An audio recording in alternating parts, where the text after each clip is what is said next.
শহর জুড়ে চলছে টোটো বিভ্রাট। বৈধ অবৈধ টোটো নিয়েও শুরু হয়েছে বিতর্ক। এই পরিস্থিতিতেই আজকে টোটো সম্পর্কিত 9 দফা দাবি নিয়ে মহকুমা শাসকের কাছে ডেপুটেশন জমা দিল সিআইটিইউ অনুমোদিত বর্ধমান জেলা মোটর ট্রান্সপোর্ট ওয়ার্কার্স ইউনিয়নের সদস্যরা। বিকল্প ব্যবস্থা ছাড়া টোটো চালক পেশায় নিযুক্ত শ্রমিকদের পেশা থেকে উচ্ছেদ করা যাবে না। রাজনৈতিক আনুগত্য নির্বিশেষে সকল টোটো চালকদের সমান সুযোগ দিতে হবে। পুরনো টোটো থেকে ই রিক্সাতে রূপান্তরিত করতে হলে বিনা সুদে সরকারি ঋণের ব্যবস্থা করা সহ 9 দফা দাবি নিয়ে আজকে কাটোয়া মহকুমা শাসকের দফতরে ডেপুটেশন জমা দিতে যান সংগঠনের সদস্যরা। সংগঠনের নেতা পরীক্ষিত রায় বলেন, বর্তমান পরিস্থিতিতে গরিব টোটো চালকদের পেটে লাথি মেরে নতুন করে বেকার তৈরি করা যাবে না। এর বিরুদ্ধে আমরা রুখে দাঁড়াবো।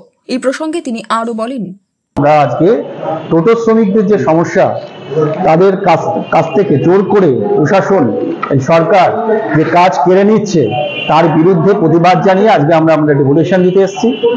এসডিও ম্যাডাম ছিলেন না, তার বিকল্প হিসেবে অন্য আধিকারিক হচ্ছে যে নিলেন, সেখানে হচ্ছে তার সঙ্গে আমরা নির্দিষ্টভাবে আলোচনা করেছি। আমাদের প্রথম দাবি যে এই এখন মানুষের কাজ নেই, মানুষ কাজ হারাচ্ছে, কাজের যে সংকট, এই অবস্থায় নতুনভাবে আর বেকার করে দেওয়া যাবে না।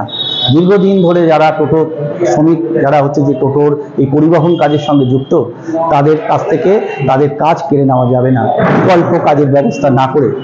আমরা বলেছি যে দ্বিতীয় যে আমাদের বিষয়, যে তাদের বলা হচ্ছে আরো ব্যাপারটাকে ই রিক্সায় হচ্ছে কনভার্ট করতে, টোটোগুলোকে আমরা বলেছি ই রিক্সায় কনভার্ট করতে হবে। তাতে আমাদের সংগঠনের কোনো রকম কোনো দ্বিমত নেই, কিন্তু আমরা আমাদের যে কথা, যে তাদেরকে সহজ শর্তে, সরল শর্তে, কম সুদে তাদের ব্যাংকে ঋণের ব্যবস্থা করতে হবে। গরিব মানুষ, তাদের এককালীন ওই টাকা ইনভেস্ট করে ওই টাকা দিয়ে তাদের টোটো কেনার ক্ষমতা নেই, তাই তাদেরকে সহজ শর্তে ব্যাংক থেকে ঋণ প্রদান করতে হবে সরকারি ব্যবস্থাপনায়। বিভিন্ন মেলা খেলা বিভিন্ন বিষয় হচ্ছে যে টাকা ক্ষয়রাতি হচ্ছে, সেক্ষেত্রে মানুষ খেতে পারবে না। মানুষের খাবার প্রশ্ন, তার সংসারের প্রশ্ন।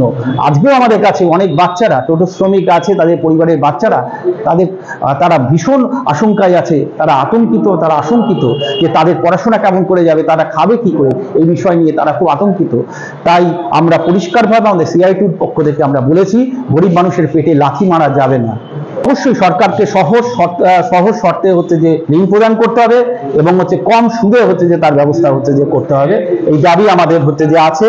আর কোনো পুলিশের জুলুমবাজি, কোনো টোটো শ্রমিকদের সঙ্গে জুলুমবাজি, পুলিশের জুলুমবাজি করা যাবে না। আজকে শুনলাম যে টোটো শ্রমিকরা 4টে টোটোকে হচ্ছে কাটোয়া থানা হচ্ছে অ্যারেস্ট করেছে। আমরা বলছি অবিলম্বে এই টোটোগুলোকে ছেড়ে দিতে হবে, কারণ তাদের পরিজন তাদের মুখের দিকে তাকিয়ে আছে, না হলে তারা খেতে পারবে না, তার বাবার ওষুধ কিনতে পারবে না, তার বাচ্চার পড়াশোনা হবে না। তাই আমরা আমাদের লাইভহ্যান্ডার সিআইটির পক্ষ থেকে আমরা দাবি তুলতে চাই, কোনো টোটো শ্রমিকের কাজ কেড়ে নেওয়া যাবে না। যেটা বলেছি যে এই বিষয়ে আমাদের একটা নির্দিষ্ট বক্তব্য, যে সুষ্ঠু পরিবহন ব্যবস্থা প্রণয়ন করতে হবে।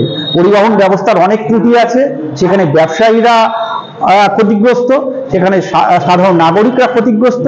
এ বিষয়ে আমরা সিআইটি বলেছি, আমাদের সভায় আমাদের সর্বদলীয় সভা হচ্ছে যে ডাকুন। সেক্ষেত্রে আমাদের যা প্রস্তাব আমরা হচ্ছে যে সেখানে হচ্ছে যে রাখবো। আমাদের বিকল্প হচ্ছে যে প্রস্তাব আছে, সুষ্ঠু একটা হচ্ছে পরিবহন ব্যবস্থা প্রণয়ন করা কাটোয়াতে খুবই আশু দরকার। আজকে বিকেলে কাটোয়ার মহকুমা শাসক অহিংসা জৈন অনুপস্থিত থাকায় মহকুমা শাসক কার্যালয়ের অন্য এক আধিকারিকের সাথে দেখা করে ডেপুটেশন জমা দেন সংগঠনের সদস্যরা। পাশাপাশি আজকে কাটোয়া ব্যবসায়ী সমিতির পক্ষ থেকে কাটোয়া পৌরসভায় একটি ডেপুটেশন জমা দেওয়া হয়। তাতে বলা হয়, শহরের ভিতরে টোটো করে পণ্য পরিবহনের ক্ষেত্রে যে সমস্ত বিধিনিষেধ আরোপ করা হয়েছে তাতে ব্যবসায়ীদের ক্ষতি হচ্ছে। এই সমস্যার হাত থেকে দ্রুত নিষ্পত্তি চেয়ে কাটোয়া পৌরসভার কাছে একটি স্মারকলিপি জমা দেওয়া হয়। Bureau report, news network 7।